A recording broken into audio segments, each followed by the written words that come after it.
പെണ്ണിനെ പീഡിപ്പിച്ചതിന്റെ ഫോട്ടോ ഞാൻ പിന്നെയും പത്രത്തിൽ കണ്ടു. എന്താപ്പോ എന്റെ പേര് ഗോവിന്ദച്ചാൻ. ജയിലിലേക്ക് പോണെന്ന് എന്റെ കോളെന്ന് കാണുന്നവർക്ക് കാണാൻ സിനിമയുടെ മരം പോലെ. ഇതിപ്പോ ജയില്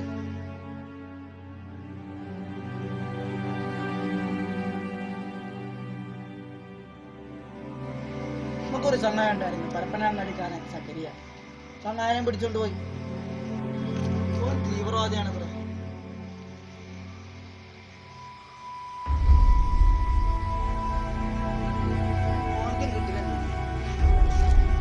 ഇപ്പൊ മതിലാടാ തന്നെ ഭയങ്കര എല്ലാവരും കണ്ടു.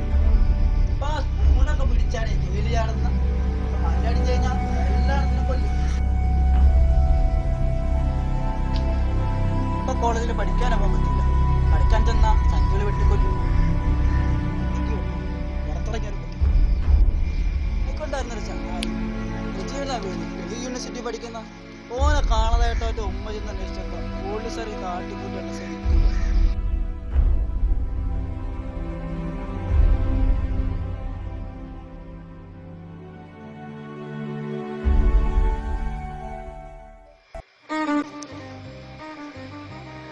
പത്താം ക്ലാസ് കഴിഞ്ഞപ്പോ ഞാനും പഠിക്കാൻ പോയി. കറുത്തവനാണെന്ന് പറഞ്ഞ് അവിടുന്ന് പുറത്താക്കി.